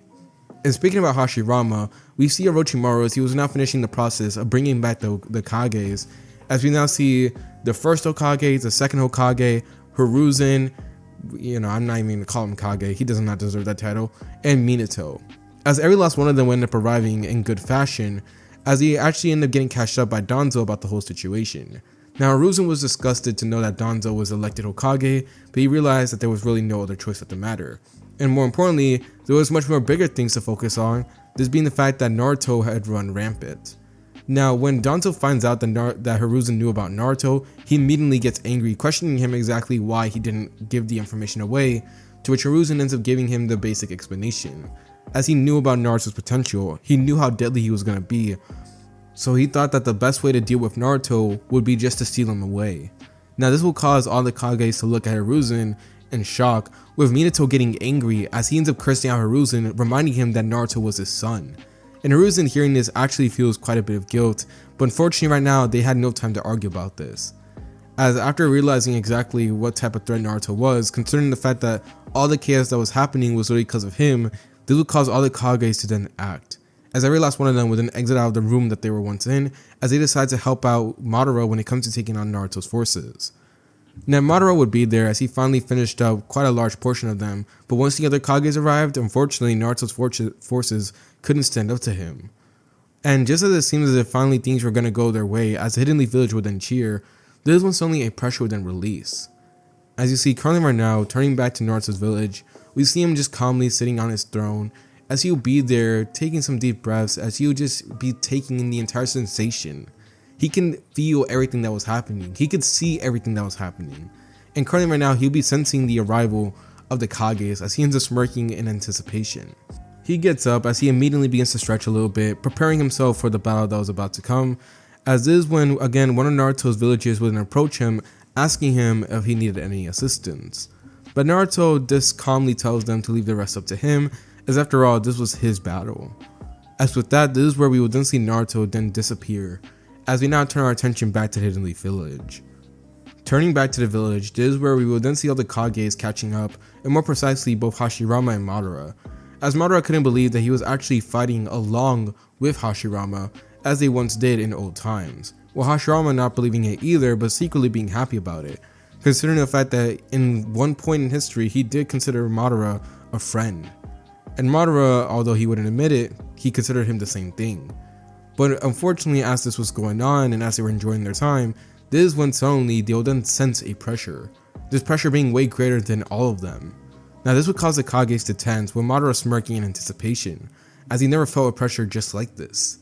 As suddenly, almost as if he fell from the sky, this is when we would then see Naruto arrive, but when he teleports there, his pressure alone was strong enough to crater into the ground, as it causes a ginormous crater to form in the center of the village, as that's where he appeared. And when Naruto sees all the Kages and basically just everything that the Hidden Leaf had to offer, he'll be smiling as he lets them know that they're all pathetic, as he lets them know about all the mistakes that they made throughout history, and as Naruto was actually insulting them for everything they did and pointing out all their flaws, this will cause the Kages to take quite a bit of heavy blows to their pride. And Madara, after hearing what Naruto says, just calmly stands there doing nothing for a moment, before suddenly launching a ginormous fireball jutsu at him. Now Naruto, seeing this jutsu approaching, just looks at it with a bored expression, as this will cause the jutsu to then immediately just stop, as it just gets cancelled out by some powerful wind force, with Naruto just calmly turning his head. Now Madara begins to comment on Naruto basically, as he ends up asking Naruto who is he to have the right to judge any of them, telling Naruto that if he truly believed that his act of peace was really going to happen, then instead of saying anything, he should just simply take action. And Naruto, after hearing this, actually smirks, as he lets Madara know that he actually agrees with him with that statement. As just like before, we will then see Naruto then form this blue spiritual blade. And this blade would immediately draw eerie attention from all the Kages, as they actually slowly back away from it. Now Minato, seeing his son and seeing how he turned out, he'll be heartbroken as he once again curses at Hiruzen for turning his son into this. But Hiruzen tells Minato that now was not the time. As with that, this is where we would then see the four Kage plus Madara then face off against Naruto. Now Naruto would proceed to immediately show them just how powerful he is, as with the blue sword he was completely able to cut apart their attacks that they would throw at him. Now Hashirama, seeing this, would immediately begin to tap into Sage Mode, with Minato doing the same thing, as this would cause them to get an extra power boost, all while Madara would be there reading Naruto's movements and growing stronger and stronger. as he would be actually improving himself throughout the fight. Now, while this was happening, as Naruto would continue getting jumped by these guys, some way throughout the fight we will see Madara then awaken the Rinnegan. As luckily, thanks to the help of Obito as well as Orochimaru, they decide to give Madara an extra amp. And this amp actually does something quite impressive, as it actually catches Naruto's attention, as Madara will be there just actually doing the most in this fight, to the point where he's actually outshining all the Kages. As this would cause Hashirama to truly believe that if they were facing off against Madara instead of Naruto, then he actually believed that Madara may have been capable of defeating all of them. As Madara will be there taking on Naruto and actually smiling in anticipation, as he continues telling Naruto to show him everything he's got, this is when Naruto would just calmly, after hearing that statement, then form multiple clones. As this is when Madara as well as all the Kage seeing them would then tense up, as the pressure that Naruto was releasing was now multiplied per clone. And Naruto made sure to bring out 5 clones per Kage. If you guys can solve the math on that one, good one. But yeah, I'm just gonna state this right now. The Hidden Leaf Village was in deep water, as Naruto's pressure earlier alone was already causing massive damage. But now with that pressure multiplied, the village was barely even looking like a village at all. The monuments that were built up for the Kages, they're getting destroyed immediately. The buildings that they worked hard on to create for multiple years, they're getting destroyed. The entire tapestry of the Hidden Leaf Village was getting destroyed, as Naruto would calmly tell them that an era of peace was going to be brought, whether they like it or not. As he begins to comment on the evilness that the Hidden Leaf Village expressed, with the Kages as well as Madara tensing up, as they then proceed to then get jumped by the Naruto clones. Now, I'm not going to even explain the fight that went down, considering the fact that it was pointless, as every single Kage just simply did not have the skills in their arsenal to take on the clones, as they were destroyed one by one. As eventually, by the time that all the Kages as well as Madara were on the ground, it was looking as if everything was over, as Naruto would just calmly be there watching it all, as he would then be approaching Hashirama, considering the fact that Naruto, out of everyone that was here, he respected Hashirama the most, as he tells Hashirama that he respects him, as the only reason that Hashirama's goal was not truly completed was because of the fact that Hashirama was just a little bit too naive. But now that Naruto was here, he was going to make things right. And Hashirama, after hearing this, would then tell Naruto that his way of peace was not the good way to do things, but Naruto just simply tells Hashirama that he already had his opportunity to create peace for this nation, and he failed. So now Naruto has to pick up the slack. So with that, Naruto would then proceed with his actions, as he then once again announces for his shinobis to rise. As the shinobis that were taken down by Madara as well as the rest of the Kages, we would then see them actually get amped up because of Naruto's words, as they all begin to chant Naruto's true name, this being Yhwach, as once again they would then be rekindled with strength once again as they rise from the beating that they once had. Now, seeing this happening, the Kages would then tense up as they prepare for more fighting that was about to begin, until suddenly this is when Minato would then get up, as with a very upset look on his face, he realized that this was the only thing he could do. As with that, this is when Minato would then suddenly slam Naruto with a seal, using the flying Raijin to get there as quickly as possible. Now, Naruto would actually allow himself to get hit with the seal, as he looks at Minato with a confused look, with Minato apologizing to his son, telling him that he never wanted this to turn out this way, but tells Naruto that he just simply could not allow him to go through with his actions. As with that, this is when suddenly Minato will then scream at everyone to apply as much chakra into that seal as possible. And the Kages, of course trusting Minato, will then decide to do so. Now, Madara didn't really want to do so, considering the fact that he felt as if he could still fight. But after some persuasion from Hashirama, as he makes sure to tell Madara that after this is over, he would actually fight him one-on-one once again, Madara would then decide to agree to it. As now every last one of them were feeding chakra to the seal, as Minato begins to explain that this seal was only meant for a one-time use, as Minato only used it as a kind of self-defense mechanism for the entire village, but the thing was, it was never truly tested until now. As he ends up explaining to all of them exactly that the whole purpose of this was to steal away something that they just simply could not kill, as it had similar aspects to the Reaper Death Seal, with the only difference that instead of calling a Reaper, it summoned out an angel, as they thought that just maybe that may have worked. As we end up seeing Naruto as he ends up feeling himself get overwhelmed by this energy, as he looks at them all with a surprised look on his face, as every last one of the Kages, including Madara, would then once again scream out, using every last bit of their energy in order to seal Naruto away. And Naruto seeing this would then actually end up showing a shocked look for the very first time since all this was happening. As with that, this is where we would then see Naruto as he would then be supposedly sealed away. Silence strikes the battlefield as we see Naruto as he would just be sealed away in this kind of sub-dimensional seal. Like it was just calmly floating in the air before suddenly it would then vanish. As with that, they actually believed that they sealed Naruto away. And the shinobis that were down and defeated, they would look at what just happened and then immediately cheer, as Naruto's followers that were there just stood there silent, as if they were preparing for something. Now Hashirama, looking at all this, wonders what was going on, all the while the Hidden Leaf was still cheering in blissful ignorance, not knowing what was about to occur.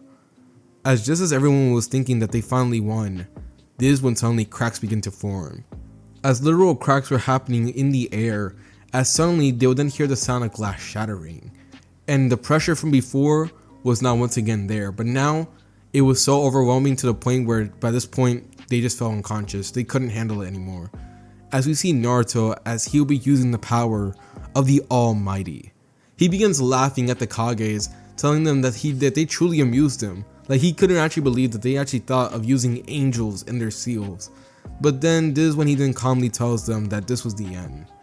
As thanks to the power of the Almighty, Naruto was now fully guaranteed to win this fight. As that's literally just the ability of the Almighty, bro. Basically, if he wants to win, he can manipulate the timeline to make it to where he can win. Heck, not even manipulate it. He just changes to that possibility of him winning. So yeah, basically it's just utter bullcrap. As once again, Bleach is shown to have one of the most overpowered abilities, and yet is still very slept on by many people. I'm telling you, if you have not watched Bleach, pick it up, bro. It's peak. As now turning back to the what if, we now see Naruto as he'll be wielding the power of the Almighty, as by this point now the Kages were just unconscious. They couldn't even be in the presence of the Almighty. As with that, this is when Naruto would then calmly, by using the power of the Almighty, he decides to just simply take down the reanimation jutsu, as it was just simple as that. As whatever outcome he saw best, he would take it. As with that, we will then see every last one of the Kages then get this light as they all begin to return back to the afterlife. Madara, Hashirama, Tobirama, Hiruzen, and Minato. Every last one of them couldn't believe their failure, as all they can do now is just wonder exactly what is the future gonna be now that Naruto seemed to have achieved this goal. And now turning back to Danzo, as we see him watching everything from afar, he couldn't believe the events that transpired, as he'll be backing away hoping to escape, only to then suddenly be stabbed in the chest by 2 katanas. He'll be looking down in complete shock before turning around, and when he does, he'll be horrified to see the eyes of both Sasuke and Itachi, as they calmly tell Danzo that this was revenge for the Uchiha clan. As Danzo will be looking at this in complete wonder, as this is when he then looked to see exactly where Obito was, only to see that Obito had been taken down by the 2 brothers while he wasn't looking. He couldn't believe it. Everything that he worked so hard for was getting taken down right in front of him in only a matter of seconds. As he looks at it all in complete shock, this is when we will then turn our attention to Naruto, as by this point, the battle was won. As Naruto then looks at the rest of the Hidden Leaf village, as now the very last few of individuals that were there will be looking at him, wondering what they should do, as by this point he had completely broken their spirits. As Naruto would then calmly tell them to kneel. And after hearing this, they will do so. As with that, the Hidden Leaf will fully surrender, and not only just the Hidden Leaf, but around different villages as well, they will also surrender as well, as they decide to completely offer themselves up to Naruto, considering the fact that it was now hopeless. They truly saw the power of a deity. As now with that, this is where we now do our final time skip. Flashing forward through the years after that event, we end up seeing that during this time, a peaceful era does end up striking the entirety of the elemental nations. Society continued on evolving. We see them actually throw away the old shinobi ways, as instead a new modern era was falling in. Era of technology and science. As we see that the old villages and the way things were back then were now much more upgraded and modern, similar to the world of Bleach. And all while this was happening, we see Naruto as he will be held reign and supreme throughout the entirety of the elemental nations, as people had just simply called him Kami, or God, as there was really no other way to describe him. As with his almighty powers, ones that were so powerful that they shook up the entirety of the elemental nations, we end up seeing the very last scene of this what if with Naruto smiling as he sits down on his throne at the top of the world. knowing that he had successfully completed his goal and that he finally succeeded. As now, with this being the final moment of this what if, this will conclude the story to what if Naruto was Yhwach's reincarnation. Thank y'all so much for tuning into this what if, y'all. This what if took such a long time. So many errors. Like, guys, I kid you not. Every single time I try to finish this what if, something would get in the way. Something would get in the way. I'm sorry, y'all. Like, I'm tired. I'm really tired. I'm stressed. Like, I kid you not. Sometimes I really miss times when life was like less complicated. Like, sometimes I wish I can go back to that time where I didn't have to worry too much about, you know, other things like school or what I want to do in the future. I just simply wish I was back to that time where I used to do like 24-hour challenges, play video games, watch anime, and just, you know, be a kid really. But, you know, currently right now, guys, I'm, you know, just simply going through the whole process of growing up, and yeah, it's interesting to say the least. But do not worry, y'all, because I'm always working. I actually enjoy making these content. I see it as not a job, but a hobby, and I truly just enjoy it. I like reading your guys' ideas. I like making these what ifs. I am a little bit bummed out about this what if because I really felt as if I could have done better, but the thing is I didn't really have enough time to script. But yeah, who knows? Maybe I'm gonna remake this what if in the future and do it way better, obviously. But yeah, besides that, y'all, it's your host Seiji Samurai here, and he hopes that you guys have a lovely day, night, or afternoon. Doesn't really matter. I just really hope you guys have a good time. Hope you guys stay safe, and I hope you guys are forever peaceful and achieve whatever you guys want in life. As now, with that being said, it's your host Seiji Samurai here, and he's signing off. Peace and have a lovely day. Colors, colors.